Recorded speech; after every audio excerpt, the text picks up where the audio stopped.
Ready, begin. New session. Today's ghost episode, we've got 4 tables. The top left is 10 cent, 25 cent, just because there are, I couldn't get, there's a bunch of 25 cent, 50 cent games running, but there are waitlists, so I couldn't get in. Still using parallels. It seems to be running a little bit faster today. I think did some computer cleanup, so maybe freeing up some RAM on my computer is making it run faster, or maybe we're just lucky. Hard to say. We'll see how that luck translates to the video.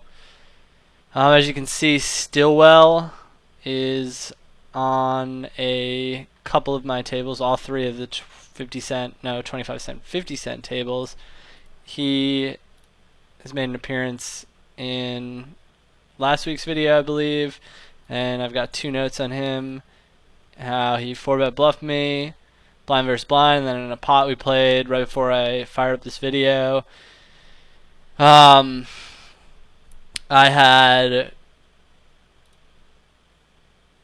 what did I have? I had 7-8, so I had a double gut shot. 7-8 suited. He opened the button. Small blind called. I called in the big blind, and the flop checked. I bet. He made a raise, and I 3-bet, and he folded. So that is our history, and hopefully we'll get into some hijinks. When Mo Ron raises pre-flop and then continuation bets, I think he will bet, close to 100% of his range here. And when he checks, something that I've been doing lately, just in general, when I've been bluffing and value betting, is just betting full pot is something that I'm experimenting with and seeing if they treat that any bit differently than 3/4 pot. I don't think it really makes too much a difference other than, on the one hand, on some occasions, your opponents will get scared where they might have called like a 2/3 pot bet. They'll fold to a full pot bet. But on other occasions, when they've actually got a piece of the board and we're going to continue anyway, they'll call a full pot bet, and then you can adjust your bet size on the river. You can make it smaller. You can bet full pot again, depending on your aims. So it's just something I'm messing around with. I don't really, I'm not really advocating for it one way or another, but I'm kind of just experimenting to see what happens. I think I was betting just 2/3 pot all the time earlier, which is too small. I think the sweet spot's probably somewhere around 3/4 pot, but I kind of want to see how people react to me. And we're just going to keep full potting here, and we're going to play this one in the big blind against Stillwell, and we're going to open King 9 off on table 4 in the cutoff because we're going to be playing slightly loose, and we're going to flop sets because we like sets. And we'll just give this one to Stillwell on table 2. So here, when he calls and flush card hits, I'm going to go 2/3 pot because this is, rather than full pot, this is a spot that I would continue betting with my hands that have 1 club in them, 1 big club, and I'd also bet my kings.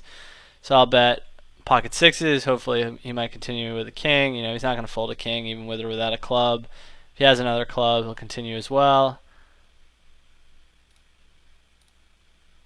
And sometimes people convince themselves to call there with, I don't know, pocket 7s, pocket 8s with a club. They'll fold the ones without a club. It really depends on how loose, how tight they are, and what they think of me. Player with a screen name like Stack and Hose is definitely trying to pull one over on me, so there's that. Let's see what we got on Poppington.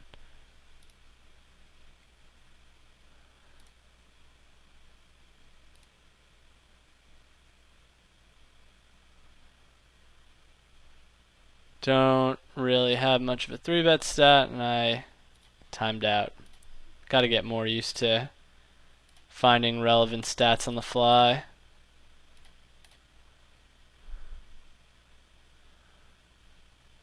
Let's see. Can I get it by mousing over? So we just don't really have any 3-bet or 4-bet stats. That's a kind of a little. I want to say it's close, but I'm generally passing up those spots when, especially when he makes it 15. If he made it like 12, then I'm kind of tempted to call too. But 10, kind of tempted to call too, but he made it too big, and I'll just pass up on those spots with really no read or no dynamic. I'm not gonna jam it in. Whereas if this was a heads-up game and I had some inkling of a feeling that it was going to be kind of aggressive, I'd probably stick it in there and then regret it when he shows me ace king. But no, I think in heads-up matches you're often up against players who will bluff there, and I think there's a fine line between like jamming ace jack suited and folding ace jack off, though. These situations are super player dependent. I think my current game's playbook is to fold and wait for reads, because as somebody brought up in a previous thread when we were talking about a hand in which I was advocating maybe folding jacks to like a back raise squeeze, and he mentioned that you could be making a small profit by making the right fold, but a huge mistake by making the wrong one. And similarly applies to jamming it in there. You could be making a small profit correctly jamming ace jack suited, but a huge mistake when you jam that into a tight player. So I think that's a good rule of thumb to keep it. Wow, I can't even click the raise button because that's in the way. That's a problem. That is a problem. Gotta move that thing over there, and hopefully this will fix it. What are we looking at here?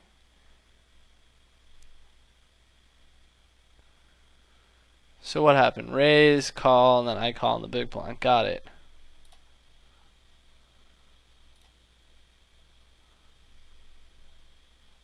I'm not going to wait for the big blind here. So the question is, do you have fold equity here?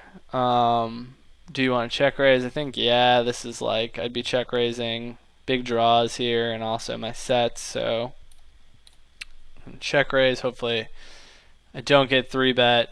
I can get like ace queen or ace king to fold there.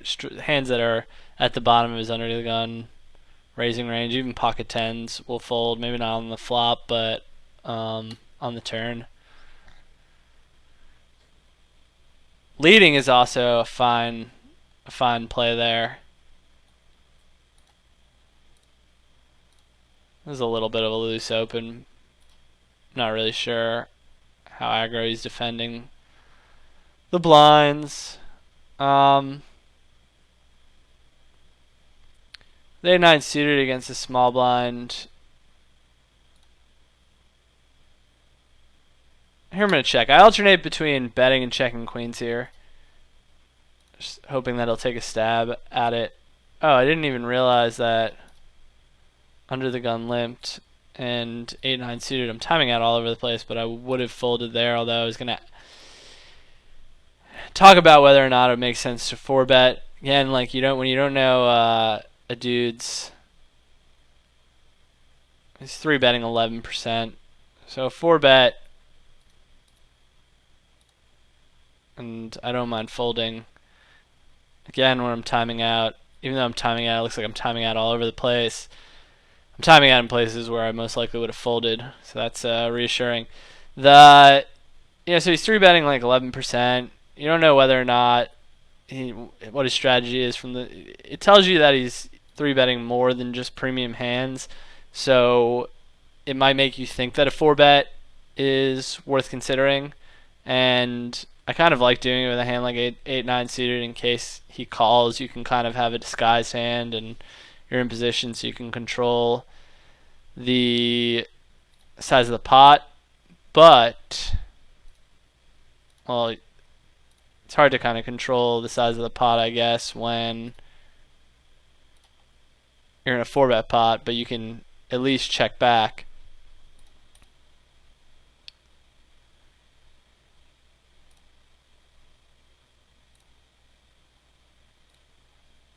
But you don't know whether or not he's 3-betting hands like pocket pairs that he intends to jam over a 4-bet. I've got kind of a loose reputation. Here I'm going to bet the turn to move him off a weak pair or move him off king high.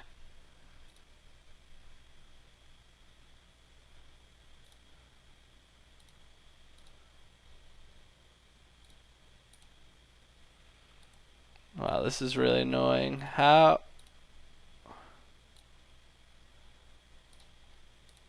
Why is that occurring?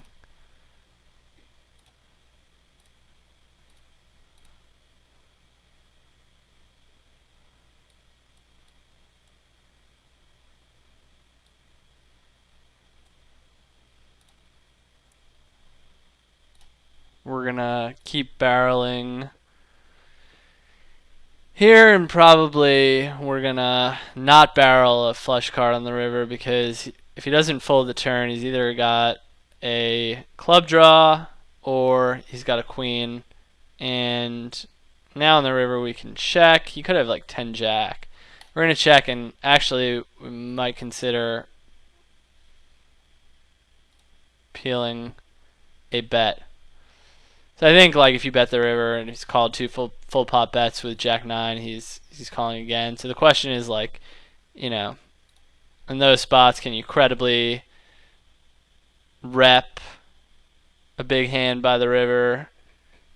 Guys against these stakes, generally speaking, I like to fire the flop once, fire the turn to try and get them off their weak hands or their floats.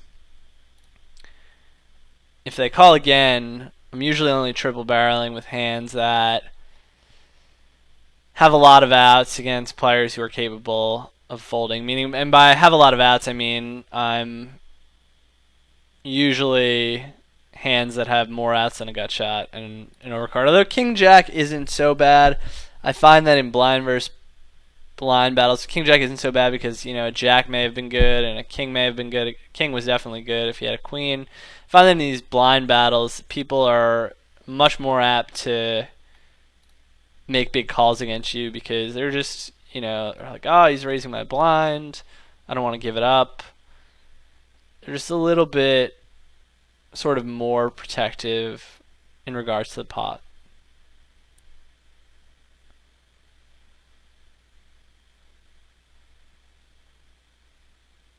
The higher you move in stakes or the more regulars you play against, the more you have to be concerned with balancing your range there. Otherwise, it makes it very easy to play against you, because they know that they're, you know, when you fire the river and a draw miss, well, they know that you've got only so many combinations of sets, and you've got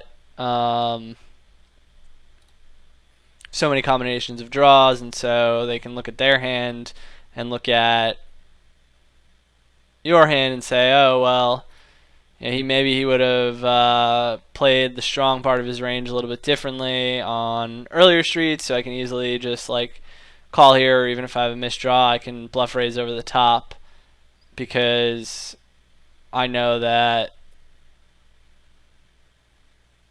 I don't really have a difficult decision against this guy, because he only 3-barrel bluffs in very ideal situations. Or sorry, he only fires 3 arrows in like ideal situations when his range is totally polarized. I don't know if that made sense. I feel like it didn't. So I'm happy to elaborate a little bit further on that. But the sort of general point that I'm trying to make is that the worse the players are that you're playing against, and by bad I mean like they're not playing 4 tables at once every night of the week,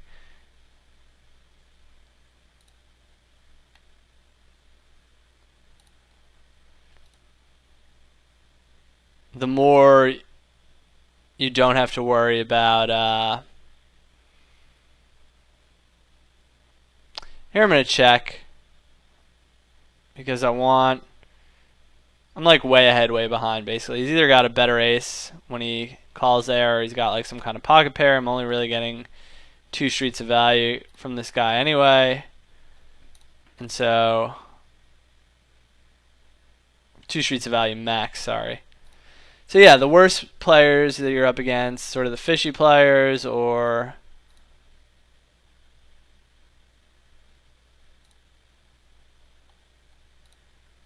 the erratic players, the more you can try to manipulate them or just play exploitative poker where you don't have to like worry so much about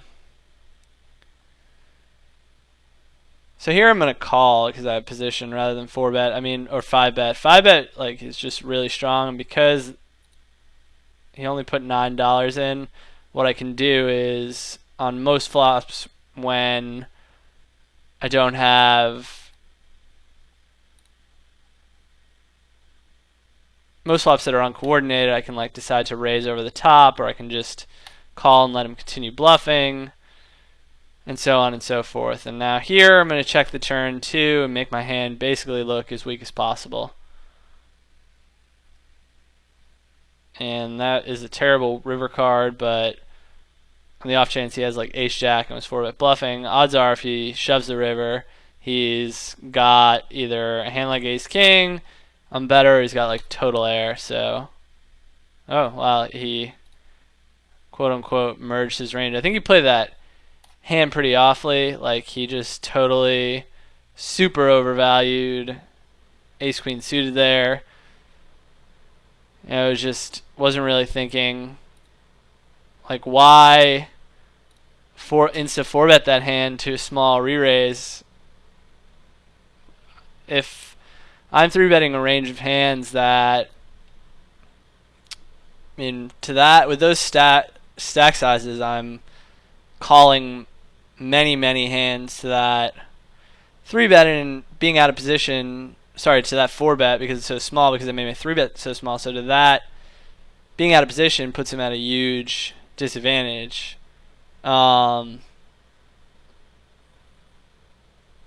I don't really like his shove on the river because even if my hand is weaker than his, you know, I called the flop, so my hand would have to be like, I don't know. The only hand I could really have that he wins against on the river that I might even consider calling, even though I wouldn't call with it, is pocket jacks. And the reason I wouldn't call with pocket jacks is because I guess I would call with any king and fold pocket jacks, even though they're very close together, just because I don't really know much about his 4-betting range in these blind battles, and so I'm not sure whether or not he would have many bluffs in his range. With ace king, my hand is like too strong. It's also too strong to fold. I also played it very deceptively in that I didn't 5-bet pre-flop. And the reason, to go back to like the reason I don't like 5-betting, is because it's almost like overplaying ace king. If you don't have a dynamic with somebody where they're just spazzing out, you know, I could have he made it 9. I could have 5-bet to like what, like 15 or 16, or maybe you have to make it double. It's been so long, I'm not even sure. This guy bets half pot. This is 16-9. I'm just going to kind of call and play this a little bit slowly. And I will bet the turn if he checks, because I'm hoping that I'll have like a hand that it maybe has a spade. And it's not like if I check, oh, I'll pot it. And that'll maybe the last money I'll put in. I'll pot it because even if he has like aces or ace king, nothing's going to really happen on the river. He's going to check again, afraid of the 10. And if he has like ace queen or something, he's going to not put any more money in the river unless he improves. So the king on the river, now we're worried like how to get the most out of like a hand like aces. So we'll just go 2/3 pot. I think that's about as much as aces will call when you could easily have like a 10, a flush, or a king. People find it hard to fold aces, but when they can read hands at all, you're and I don't even know if it will really say because of this damn software. Yeah, it doesn't say. It's so infuriating that you can't tell what somebody had. It makes it so much harder to get good reads on them.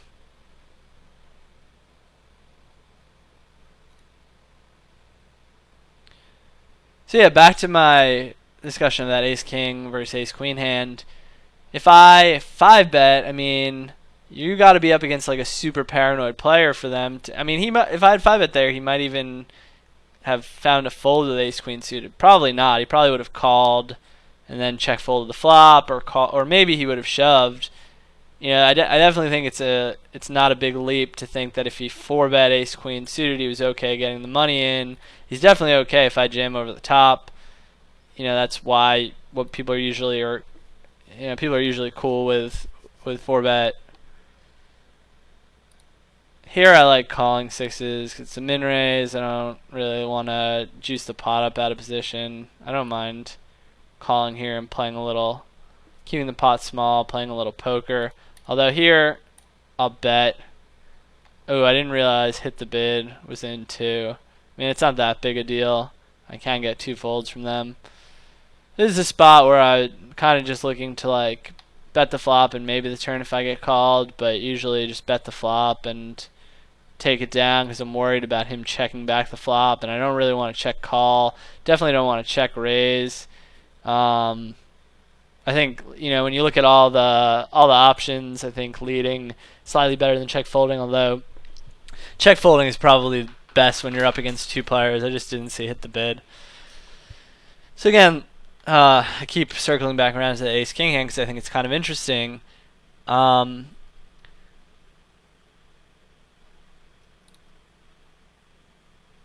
Yeah, the reason I call the 4-bet is because there's a lot of poker to be played. My hand is a strong hand, but like Doyle said, it's a drawing hand, so you kind of want to wait until you have more of a lock on the hand if you're going to get it in. And you also want to, if the guy is 4-bet bluffing there, which is very conceivable in a blind battle, even though we don't know much about this guy's range, we can kind of give him some degree of bluffs. We don't know how many, but like we have ace king, so we're not too worried about ever having to think about folding ace king. Folding ace king is out of the question in these games. Really, any stakes, 6 max, no limit games these days.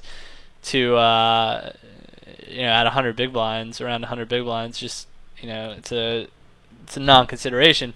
So we're concerned with how to make the most money. And while we can shove or 5-bet and we're instantly profiting, in that situation, I think that overall we can make more money by calling and then deciding whether if we hit whether we want to call and bet the turn, or if we miss whether we want to float and bet the turn, or float and even call the turn if he bets twice. I mean, or maybe then we can find a fold and determine that we were behind to begin with. You can also raise over the flop bet and get the money in. Point being, like, you want to maximize value against his bluffs and not worry as much about his range of hands that beat you. So let's see, where's his check raise?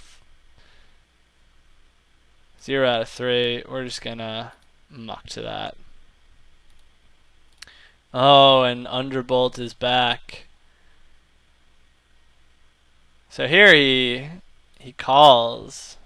Little tricky.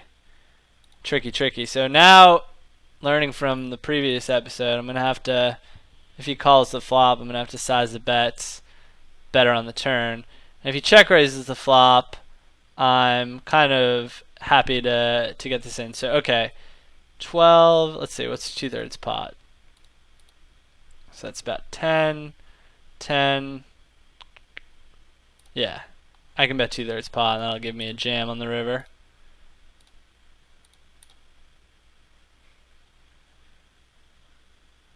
And I'm not too happy with that card, and off chance he's playing kind of weirdly, but I think some players would jam those hands.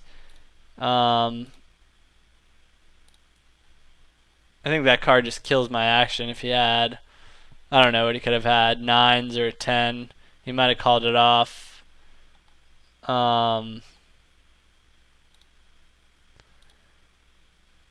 might have called it off in another situation, but on that card, it's kind of like, alright, enough is enough.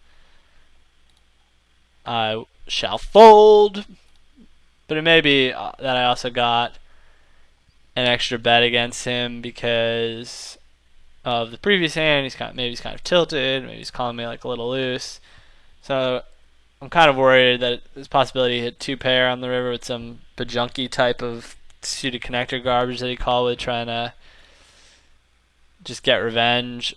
Kind of worried maybe it's straight, but at the same time, I think players like that, they often tend to just like open shove the river with those hands too. So I'm a little bit less worried. I'm mostly worried that it's going to kill my action. Now,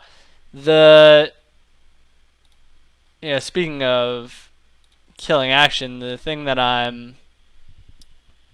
sorry. That wasn't what I was going to say. If he did shove, would I fold? No, I wouldn't fold because I think he could still turn, even turn like nines or something into a bluff.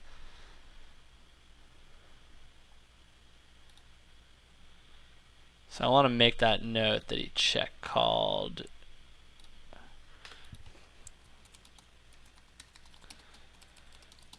It's like ace 3-9. So I like knowing like whether or not I can put a flush draw in their range in the future if I get check raised there.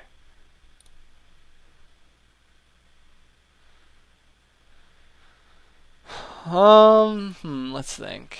2 queens. I mean, I'm just gonna check and maybe I'll do some bluffs here. Maybe I'll get some two. This is like a 2-streeter type of hand. So here, when I get check back on the flop, I'm okay putting a bet in on the turn. If he calls and we blank the river, I'm okay betting again on the river. With a jack, well, will he call me with a 10, with 10 queen, 10 king? Will he call me with a jack? I don't know. Or could he have, I'll bet half pot. Half pot seems safe.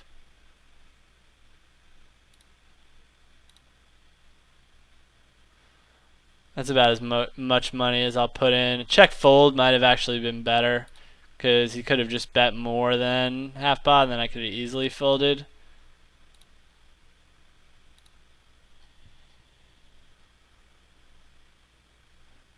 But I'm okay putting in half pot. I think that's kind of thin. I don't know if he's going to ever call me with a 10 or anything like that. Should I have gone for the delayed check raise here? It's hard. I can really only rep like 6-6.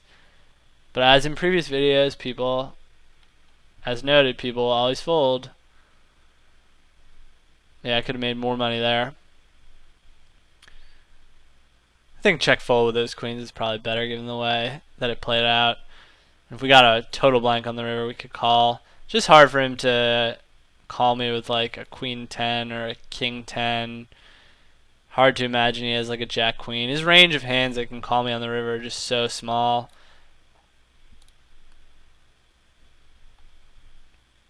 Unless he's a super duper calling station, then we can mess around a little bit.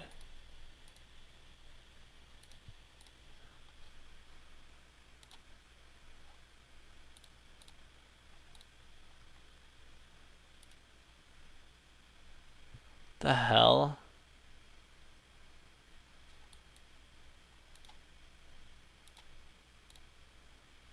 So this guy opened to like 6x, but he's 67.53. Just don't care about folding jacks. I don't know, maybe I should just call and let him keep bluffing. But he's opening to, I don't know, if he's that loose, why not? Yeah, he's probably one of those.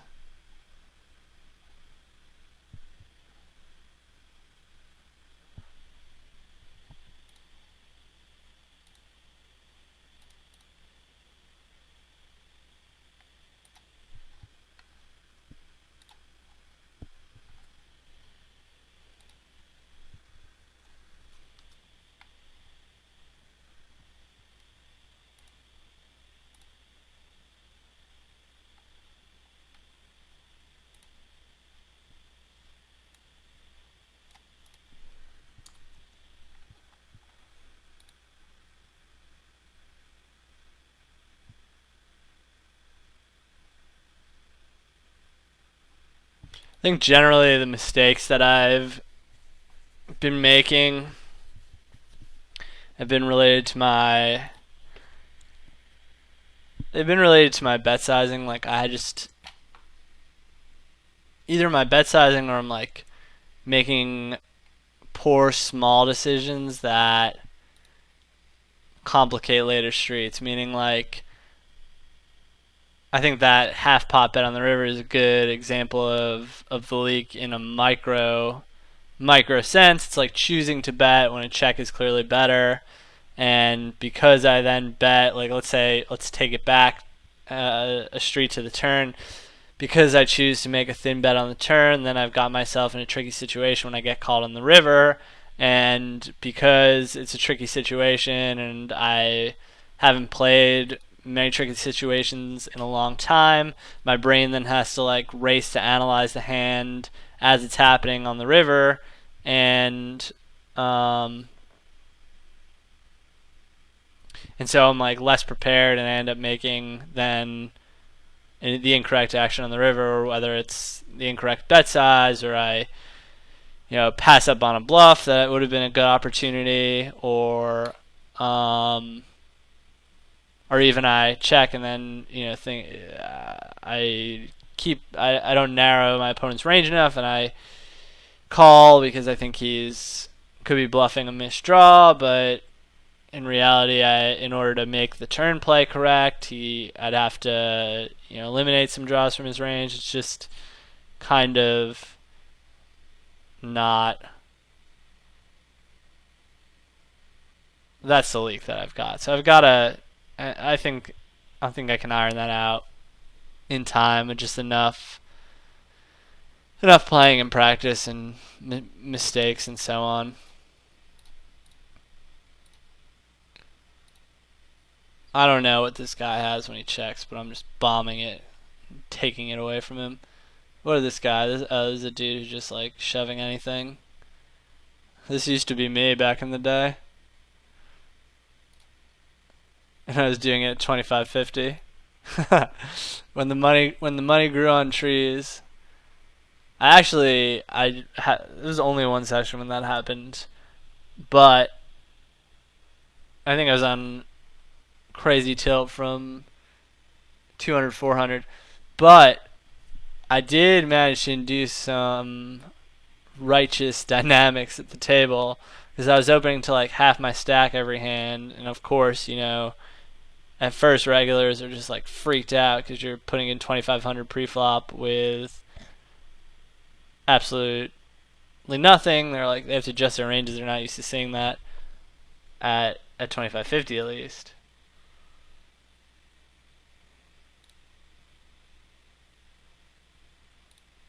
We'll go with the old check raise with the back door and the overcards. Even though I'm not repping much, I think if he doesn't have anything, he'll probably fold. I think those hands are good hands to bluff with if you called, because you can pick up a card on the turn that'll give you a lot of outs to continue bluffing with.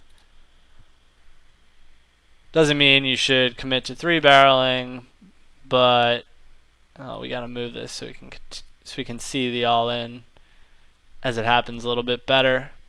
It's just joyous. So still well. We could have 3-bet this, but we'll call. And I'm just gonna bet into him here, because if I check call this flop, he's just not gonna bluff me, and I'm not getting 3 streets from any hand less than an ace. Now, given the previous dynamic in which he raised and 3-bet, it's going to be kind of ugly if he raises this flop and I call. I'm not going to 3-bet. Sorry, he raised and he folded to a 3-bet in a previous hand.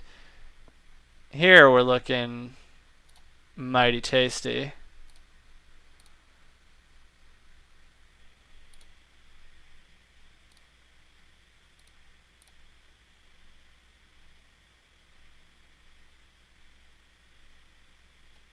Bam. I think when that backdoor diamond rolls off, I don't know if I can full pot him and get him to call the worst hand. What is going on here? What's this dude's 3-bet? Oh, he's pretty saucy. Pretty saucy, but he's calling on the button. I'm just gonna pass that one up. I'd probably 4-bet him if MS shoe folded. It sucks that we don't get to see what Stillwell had on the top right. I know I keep harping on this, but it's worth harping on.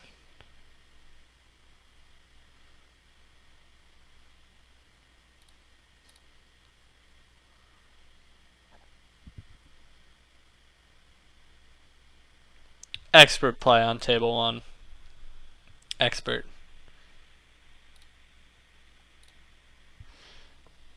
Ooh, Stillwell quit. I burned him. So with our stack sizes now, I'm just gonna re-raise Trey Deuce 8-8 a lot. He's a loose opener, and hopefully I'll get to play a lot of pots against him with position in deep stacks. That's how I like to roll.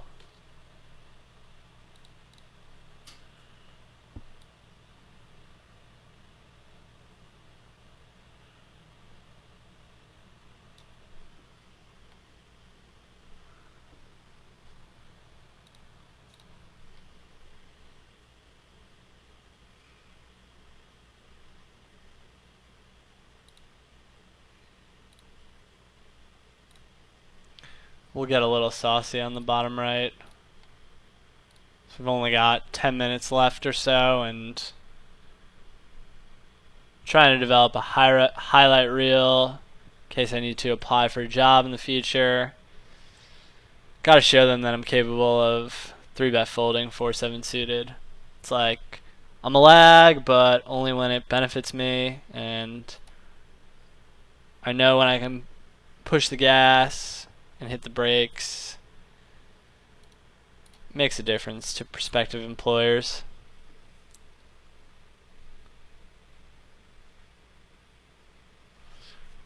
J/K. I haven't written a resume in a very long time. But we're going to keep up the war on the bottom table. And really the only reason we're 3-betting here is because we have the button. Cards don't matter too much, although it's pretty great right here. The trouble with the small bet is that if you raise, you really don't want to get shoved on. But that's okay, because we can raise fold here. And knowing that his range of hands for jamming is like draws that crush mine and, you know, sets and straights.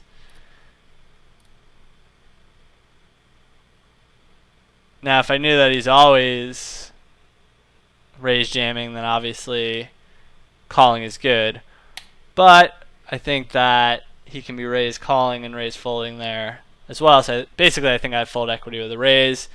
And while I hate to get moved off my draw, I need to play my hand aggressively there in order to get him to fold his hands that he's bet calling the flop with, which would be, I don't know, pair plus straight draws and so on. And you might argue that, you know, as I talk it out, I might argue myself into thinking that a call is better, but because you could argue that hands that have a pair plus a straight draw, if they are bet calling the flop, then they're probably not going to fold the turn. They're probably just going to like close their eyes and call it off, hoping you have a draw, knowing that they have outs against any hand. King queen off. Maybe worth a re-raise here, but I've been re-raising a lot. Kind of feel like it might be overplaying king queen against the UTG min raise. If it was Puppington or anybody else, I would, you know, gladly re-raise, but against always got guy, maybe not.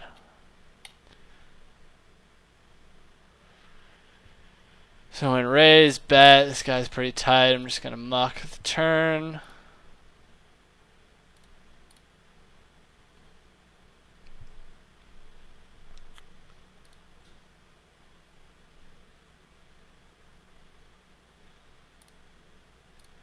So if I start to see that a guy like always, player like always got guys, you know, continually checking to me on boards like that and then check folding, I will check back when I hit a big hand because I want to keep him in. On the bottom left table, there's really no difference between what the hand that I have and total air. And so the question is, would you keep firing total air if you check Puppington check called you on this flop? Probably not. Not given our history. Now's the time, the end of the session that really gotta tighten up. I was considering doing this episode as a two-parter, but I think it's getting late here, and I think if I continue playing, I'm gonna lose some steam. So I don't want to play suboptimally. I think that's something that is worth considering in your guys' own sessions as well. I think playing tired is certainly a skill, and the more tired you play, the more practice you have at getting better at playing tired. And here I'll 3-bet him with ace jack instead of call. See what happens. Maybe this is a better play. Live and learn from the experience of the last hand. But usually when you play tired, you're going to lose money or giving something up. So I think like learning when to make good quits, that's definitely a skill worth acquiring. You just got to remember whether you're stuck, you're winning, whatever. Your only real concern is the long run. It doesn't matter if you continue playing hands now or you play them the next session. Oh, things just got interesting. Stack and hose squeeze here. King queen. I'll just give it to him, even though I'm tempted. It's a good spot for him to squeeze. I'm tempted to play that one.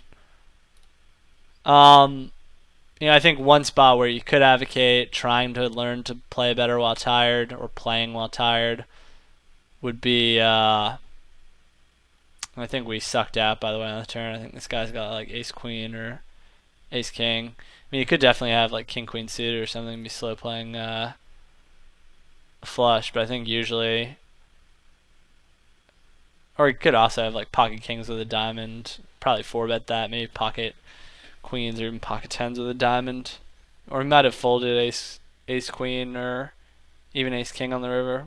If you did fold an ace, it was probably ace queen. I think the one situation which I would advocate for playing tired and I would still continue playing and recording would be if like there were super huge fish at the table. Like if that guy was still open shoving every hand, that's like a guaranteed bankroll builder. I kind of can't pass up that opportunity.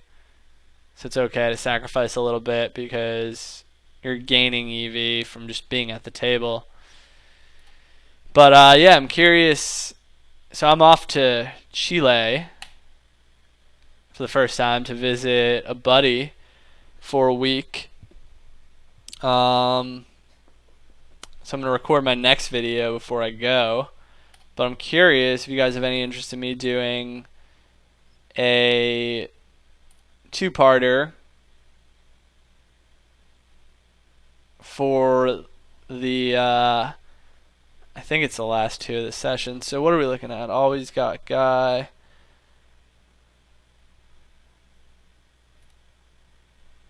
Raise UTG. He repopped. I think we can call and play for a set here. Because he's so tight. He's re-raising UTG. UTG +1.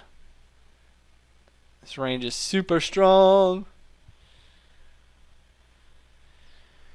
So the play to make here when his range consists of like overpairs and ace king is really to just call and let him keep betting. If he bets the turn, I think usually jam. Let's look at this guy's 3-bet. It's not a lot, but it is a blind battle. I am opening a lot.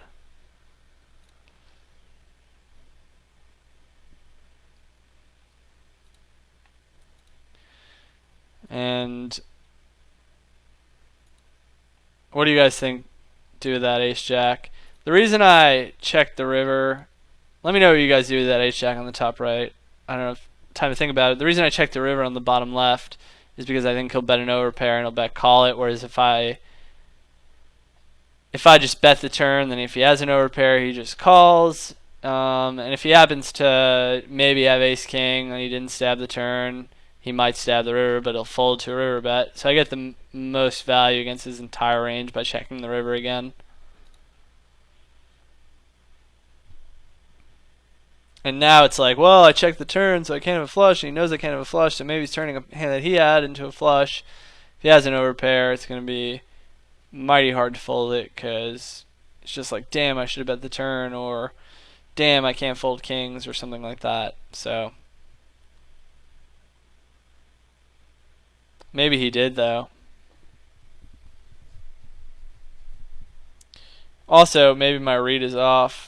Maybe he is 16-16, but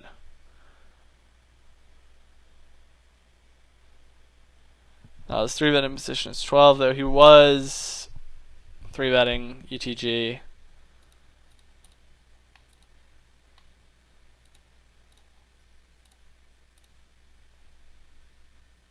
AUTG open.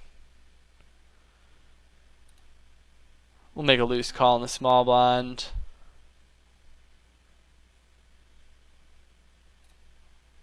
In the last obituary.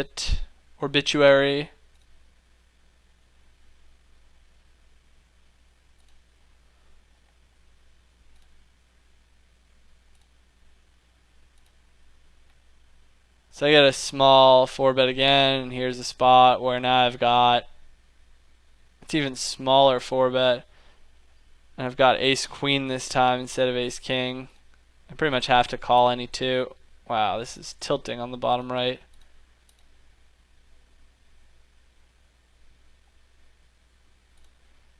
Oh, very tilting.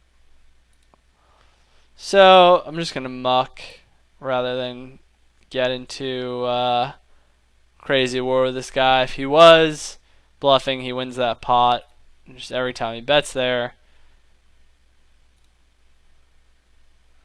But I'm still getting great odds to call. Pre-flop, generally speaking, when I'm calling there, I'm looking to hit the flop, have some backdoor draws, or with ace queen or with a hand that has sort of deceptive value, which would be like a suited connector, a suited gap, or something like that. With deep stacks, you kind of, any playable hand that you 3-bet when they make a 4-bet so small, you kind of have to play if you're competent enough to play post flop.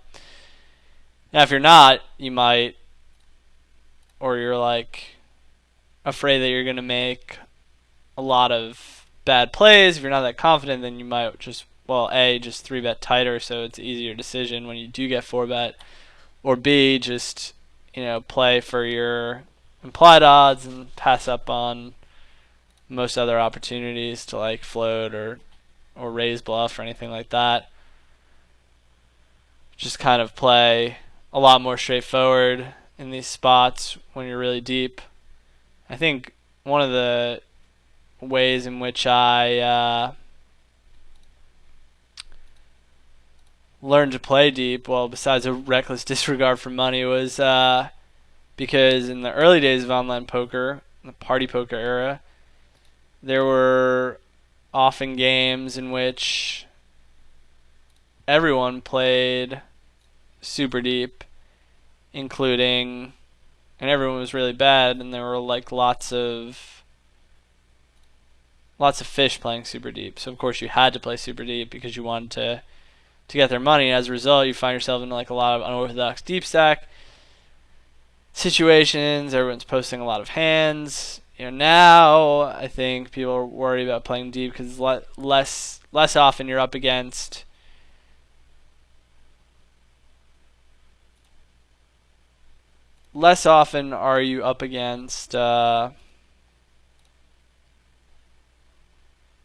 bad players with deep stacks. More often you're up against regulars, and you wonder whether or not it's sort of worth it tangling with them in marginal situations. Something you have to remember is it's very hard for anyone to play deep stack out of position, regardless of how good you are. So if you can put a regular in a spot in which you're both deep and you're really putting pressure on him out of position, there are a lot of possible mistakes he can make, especially if he's a bit on the too loose side in terms of calling.